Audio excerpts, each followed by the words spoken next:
ఓం శ్రీ సాయినాథాయ నమః. శ్రీ సాయి సచ్చరిత్రము 42వ అధ్యాయము. బాబా మహాసమాధి చెందుట.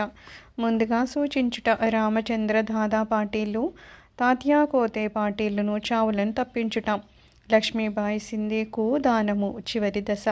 ఈ అధ్యాయంలో బాబా తమ దేహాన్ని చాలించిన వృత్తాంతము వర్ణితము.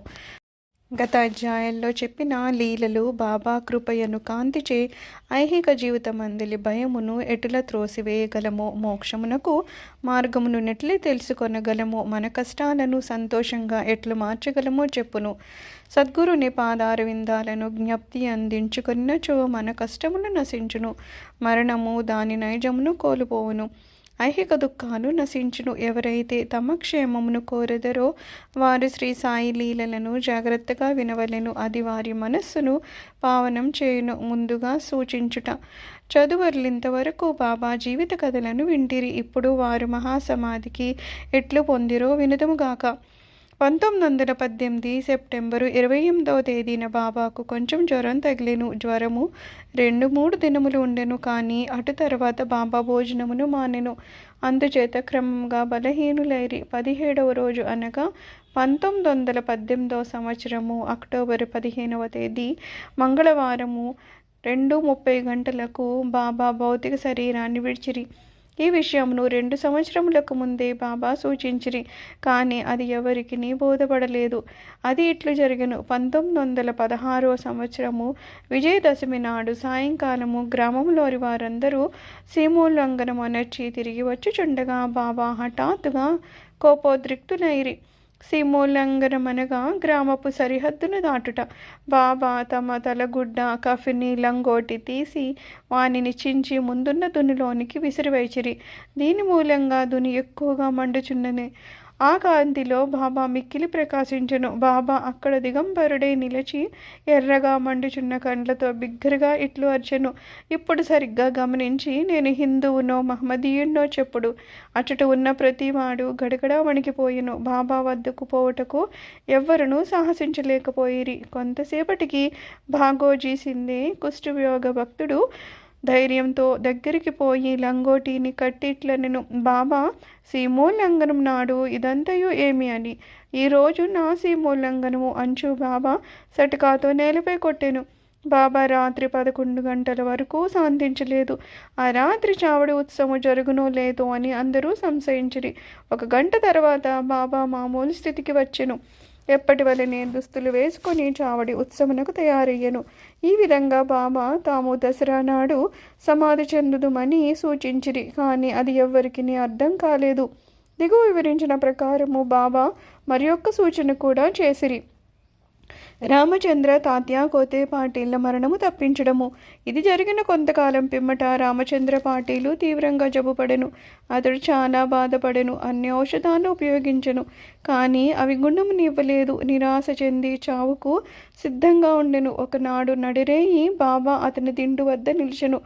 పాటీలు బాబా పాదాలను పట్టుకొని, నేను నా జీవితంపై ఆశ వదులుకొన్నాను. నేనెప్పుడు మరణించదనో దయచేసి చెప్పుడు అనెను. దాక్షిణ్యమూర్తి యొక్క బాబా, నీవు ఆతురపడవద్దు. నీ చావు చీటీని తీసివేసి తిని త్వరలో బాగుపడదేవు. కానీ తాత్యా కోతే పాటిల్యం కూర్చి సంశయించుచున్నాను. అతడు శక సంవత్సరము 1840 అనగా 1918 విజయదశమి నాడు మరణించును. ఇది ఎవరికి తెలియనీకు, వానికి కూడా చెప్పవద్దు. చెప్పినచో మిక్కిలి భయపడును అని రామచంద్ర దాదా జబ్బు కుదిరెను. కానీ అతడు తాత్యా గూర్చి సంశయించుచుండెను. ఏలనా బాబా మాటకు తిరుగులేదు కనుక తాత్యా 2 సంవత్సరాలలో మరణం చెందుననుకొనెను.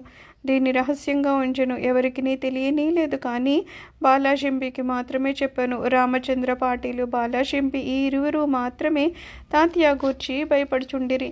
రామచంద్ర దాదా త్వరలో ప్రక్క నుంచి లేచి నడవసాగెను.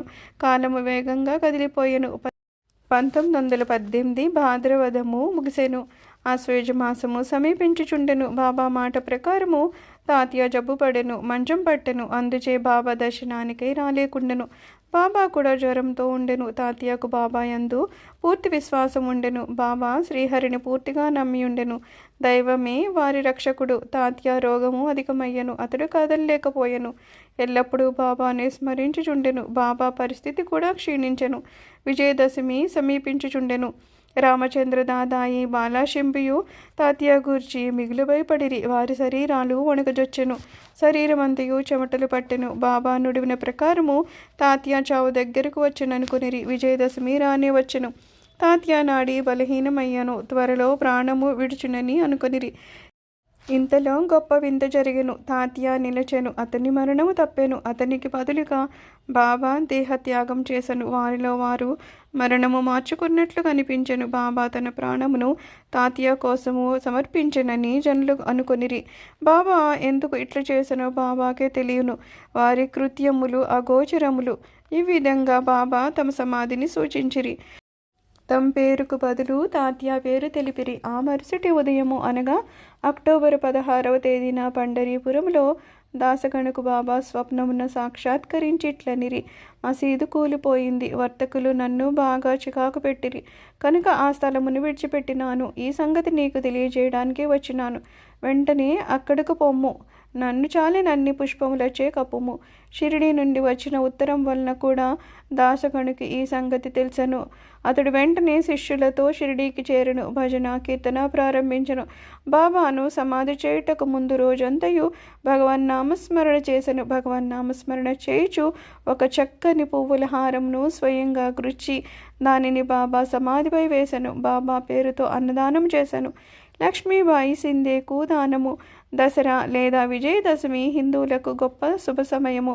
ఈ దినమున బాబా సమాధి చెందుటకు నిశ్చయించుకొనుట మిగుల సవ్యంగా ఉన్నది. కొన్ని దినముల నుండి వారు వ్యాధిగ్రస్తులుగా ఉండిరి. లోపల మాత్రము పూర్ణ చైతన్యులుగా ఉండిరి. చివరి సమయం అప్పుడు హఠాత్తుగా ఎవరి సహాయము లేకుండా లేచి కూర్చుండి మంచి స్థితిలో ఉన్నట్లు కనపడిరి. అపాయ స్థితి దాటినదని బాబా కోలుకొంచుండెనని అనుకుండ్రి. తాము త్వరలో సమాధి చెందదమని బాబాకు తెలియను. కాన లక్ష్మీబాయి సింధేకు కొంత ద్రవ్యమును దానము చేయ నిశ్చయించుకొనిరి. బాబా సర్వజీవ వ్యాపి. ఈ లక్ష్మీబాయి సింధే ధనవంతురాలు, సుగుణవతి.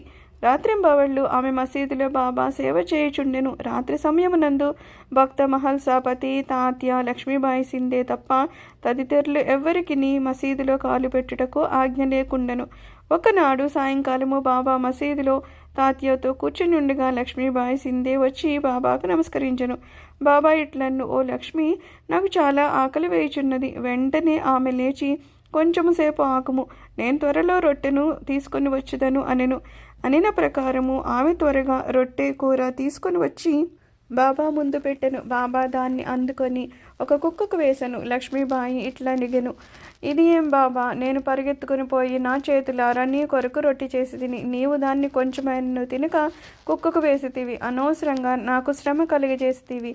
అందుకు బాబా ఇట్లు సమాధానమిచ్చెను, అనవసరంగా విచారించదు వేళ కుక్క ఆకలి తీర్చుట నా ఆకలి తీర్చుట వంటిది. కుక్కకు కూడా ఆత్మ కలదు. ప్రాణులు వేరు కావచ్చు, కానీ అందరి ఆకలి ఒకటియే. కొందరు మాట్లాడగలరు, కొందరు మూగవాని వలె మాట్లాడలేరు. ఎవరైతే ఆకలితో ఉన్నవారికి భోజనం పెట్టెదరో వారు నాకు అన్నం పెట్టినట్లే అవుతుంది. దీనినే గొప్ప నీతిగా ఎరుగుము. ఇది చాలా చిన్న విషయము, కానీ బాబా దానివల్ల గొప్ప ఆధ్యాత్మిక సత్యమును బోధించి ఇతరులకు ఎట్టి బాధయు కలగకుండా నిత్య జీవితంలో దాన్ని ఆచరణలో పెట్టుట ఎటులో చూపించిరి. ఆనాటి నుండి లక్ష్మీబాయి రొట్టె, పాలు భక్తి ప్రేమలతో బాబాకు పెట్టుచుండెను. బాబా మెచ్చుకొని ఎంతో ప్రేమతో తించుండేవారు. అందులో కొంత తాను తిని మిగతా రాధాకృష్ణమాయకి పంపుచుండెను. ఆమె బాబా భుక్తశేషమునే ఎల్లప్పుడూ తించుండెను. ఈ రొట్టె కథను విషయాంతరంగా భావించరాదు. దీన్ని బట్టి బాబా సర్వజీవులు యందు కలడని తెలుసుకొనగలము. బాబా సర్వవ్యాపి, చావు పుట్టుకలు లేనివారు అమరులు. బాబా లక్ష్మీబాయి సేవలను జ్ఞప్తి అందించుకొనిరి. ఆమెను మరిచదరిట్లు. బాబా తన శరీరమును విడిచినప్పుడు తన జేబులో చేయి పెట్టి ఒకసారి 5 రూపాయలు, ఇంకొకసారి 4 రూపాయలు, మొత్తము 9 రూపాయలు తీసి లక్ష్మీబాయికి ఇచ్చిరి. ఈ సంఖ్య 21వ అధ్యాయంలోని నవవిధ భక్తులను తెలియజేయను, లేదా ఇది సీమోల్లంఘన సమయమున ఇచ్చు దక్షిణ అనుకొనవచ్చును. లక్ష్మీబాయి సిందే ధనవంతురాలగుటచే ఆమెకు ధనం అవసరం లేదు కనుక బాబా ఆమెకు ముఖ్యంగా నవవిధ భక్తులను గూర్చి బోధించి ఉండవచ్చును. భాగవతము ఏకాదశ స్కందము 10వ అధ్యాయంలో 6వ శ్లోకము పూర్వార్ధమున 5, ఉత్తరార్ధమున 4 విధముల భక్తి చెప్పబడి ఉన్నది. బాబా ఈ ప్రకారంగా మొదట 5, తదుపరి 4, మొత్తము 9 రూపాయలు ఇచ్చాను. ఒక 9 కాక 9కి ఎన్నో రెట్ల రూపాయలు లక్ష్మీబాయి చేతి మీదుగా వ్యయమైనవి. కానీ బాబా ఇచ్చిన ఈ 9 రూపాయలు ఆమె ఎన్నటికీ మరువదు. మిక్కిలి జాగరూకత మరియు పూర్ణ చైతన్యము కలిగి ఉండు బాబా అవసాన కాలమందు కూడా తగిన జాగ్రత్త పడెను. తన భక్తులపై గల ప్రేమానురాగాలు యందు తగులు కొనుకుండునట్లు వారందరినీ లేచిపోమ్మనిరి. బాబా సాహెబ్ దీక్షిత్, బాపు సాహెబ్ బూటి మొదలగు వారు మసీదు నందు ఆందోళనతో బాబాను కనిపెట్టుకుని ఉండిరి. కానీ బాబా వారిని వాడాకపోయి భోజనం చేసి రండనిరి. వారు బాబాను విడువలేకుండిరి, బాబా మాటను జవదాటలేకుండిరి. మనస్సునందు ఇష్టం లేనప్పటికీ వారు పోలేక మసీదు విడిచిపోయిరి. బాబా స్థితి అపాయకరంగా ఉండెనని వారికి తెలియను కనుక వారు బాబాను మరువకుండిరి. వారు భోజనమునకు కూర్చుండిరే, కానీ వారి మనస్సు బాబాపై ఉండెను.